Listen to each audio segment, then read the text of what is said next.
So this is just a short video for those that are interested on how I made the case for the lunchbox amplifier.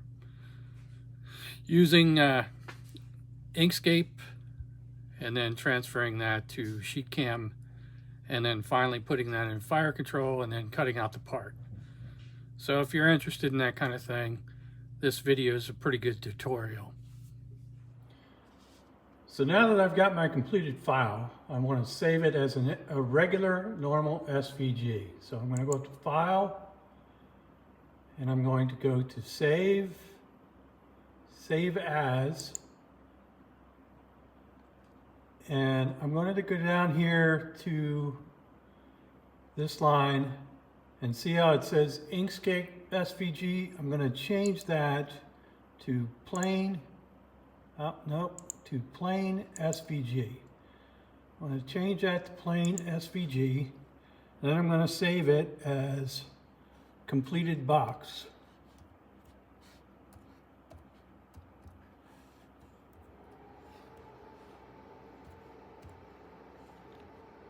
So completed box, and I'm going to put it on the desktop. So I saved that. I'm going to go ahead and minimize this, and here we have completed box. So at this time I'm going to take that and transfer it to a jump drive, which I've already done. So we're going to put that on a USB stick, and then we're going to take it over to the machine. Okay, so I brought my file over on a jump drive, and it's labeled different because I labeled it beforehand before I made the other video. But anyway, we're going to go to Files, and we're going to go to USB-E, okay? And here it is, test box. We're going to go ahead and take this test box file, bring it out onto the desktop. So it is on the desktop. I'll move this out of the way. Okay. So I'm going to go over here and open SheetCam up, which is a program you need to create the G code. So I'm going to open that.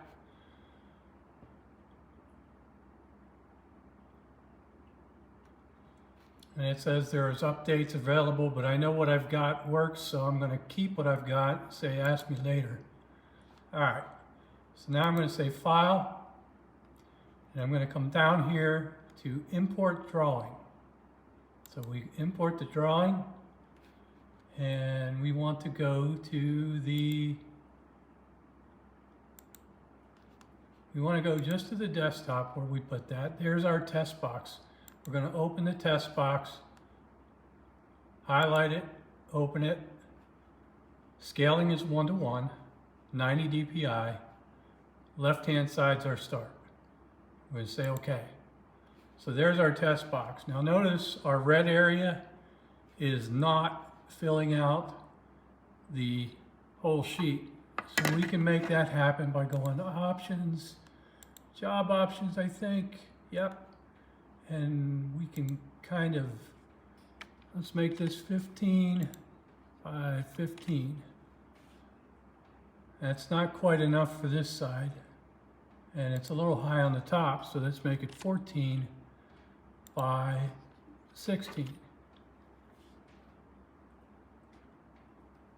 Oh, I did it wrong. 16 by, well, that's good. Well, let's make it smaller, 14. 14 almost covers it. We can make it 13. 13 is good, so that covers our whole part. So we're going to say OK. So you'll see that these are our vent holes. They're in yellow, and they're inside cuts. And this is in red, and this is an outside cut. But it's not going to do anything yet until we assign an operation. And just note that up here is a mistake that was made but it's not going to bother us because it's not within the part. So I'm not going to go back and redo this to fix this mistake. It's just going to cut a hole there. So I'm going to come over here on this side, and this says operations, and this says create a new JED cut operation. So that's what we need. We're going to have one operation to cut this whole panel.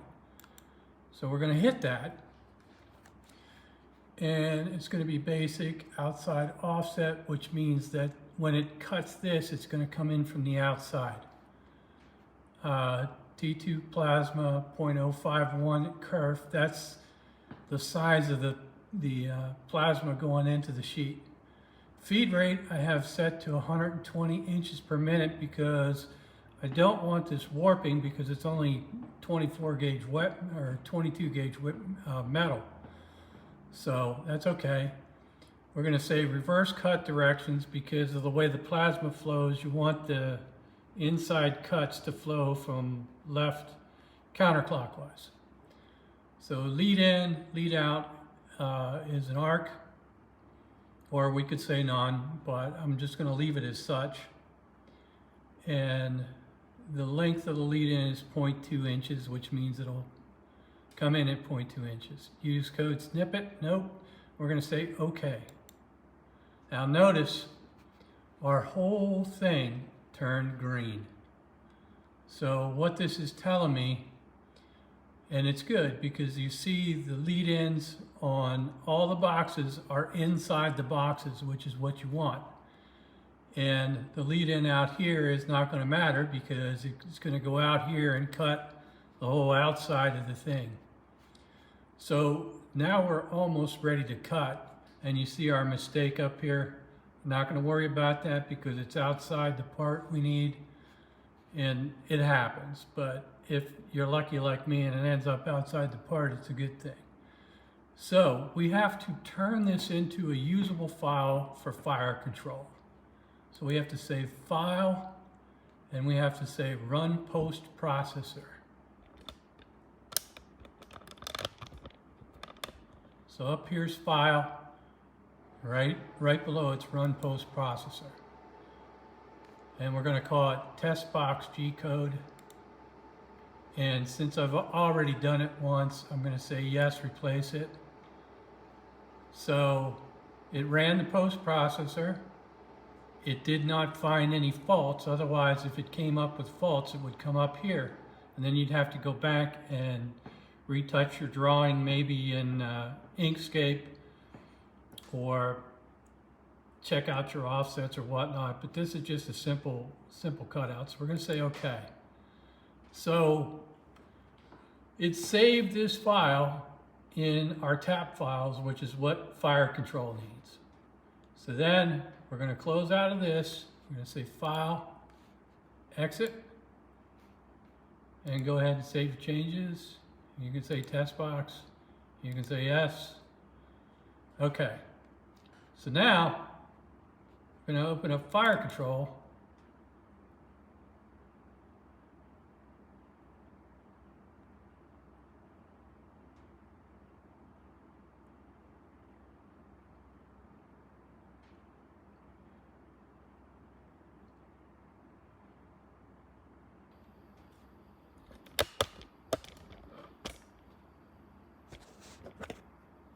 I've got glare coming from the window, but just bear with me here. Okay, in fire control, you have this green button. So I'm going to hit this green button, and what that's going to do is that is going to open up your files to import. Okay, so we're looking for test box. And there it is, test box tap. So I'm going to open test box tap. It's a G-code file. And there it is. So it came in, there was no errors, nothing whatsoever. So that's a good thing. So then we're going to go to the machine, and we'll go over that in the next part of the video. So now we have to cut the depth. So what we have to do is this little gauge right here will give us the depth that we need to set our cutting torch at. And we want this to just slide in and out. We don't want it tight. We just want it to slide in and out. We set up our torch height. It's still a little bit high.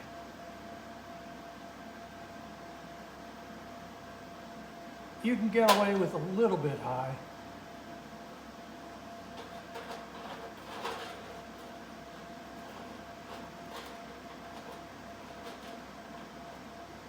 Because you don't want the torch to drag on the metal.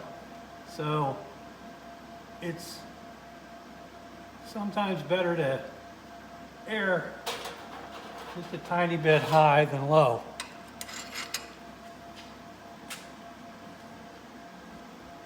All right, so now what we're going to do is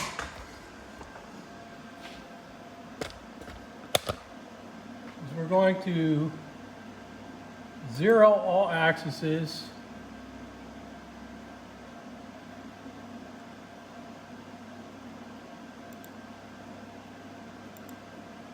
and hit this, which is dry run. So we're not going to fire the torch. We're just going to go dry run.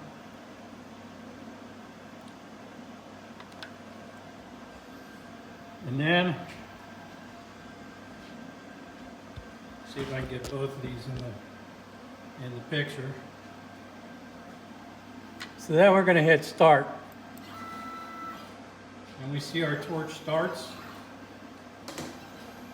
And what we're checking for here is to make sure that the torch doesn't hang up on the metal, and to make sure that it's going to cut out the whole thing.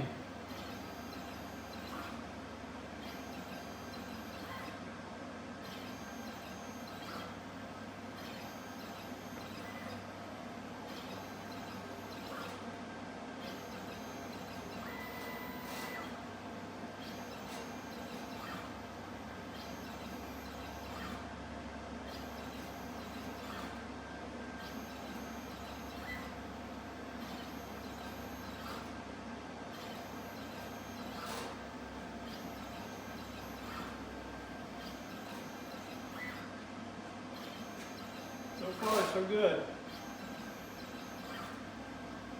Sometimes you can have a warped piece of metal. You can see I have it held down over here, and it's held down by a magnet on the other side.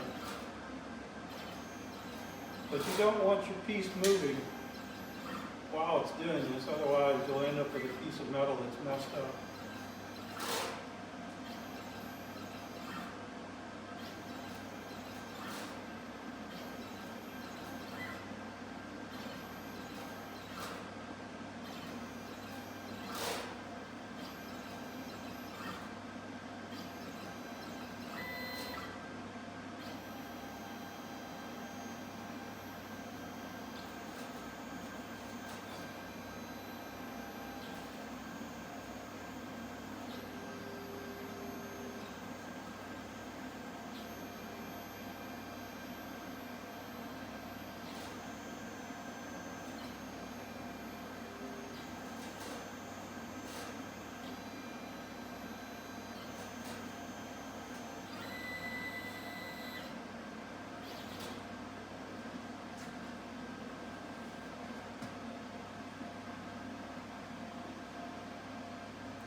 So now it tells you the program has completed, so we're going to close this.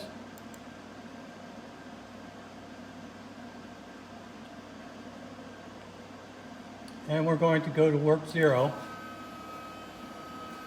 which will bring it back to where it started. And at this point, we're ready to cross our fingers, put our safety glasses on,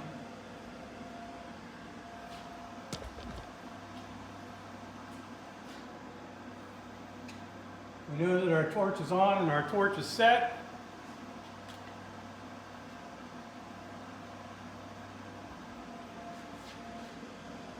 So we're going to come over here out of dry run.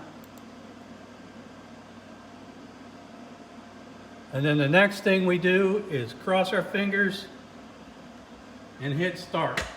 So I'm not going to show you the start, but I'll show you the if the thing actually works. So we're going to hit start.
It cut out almost perfectly.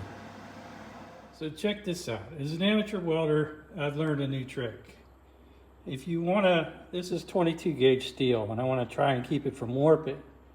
So what I've done is clamped in a piece of aluminum as a heat sink. You could probably use copper too. And then I'm going to fill in that gap. And the interesting thing is the metal does not warp like you would expect it to. So like I say, I'm an amateur welder, but that bead turned out pretty good and we can grind that down to a nice finish. And the aluminum sucked up the heat and didn't allow the metal to warp. And people wonder what kind of computer you need. Well, this is what I use, a little hockey puck computer. I got it for cheap. It's got all the programs on it and doesn't slow down and runs the system really well. So that concludes today's tutorial, and I hope you enjoyed the presentation, and like and subscribe, and we'll see you on the next video.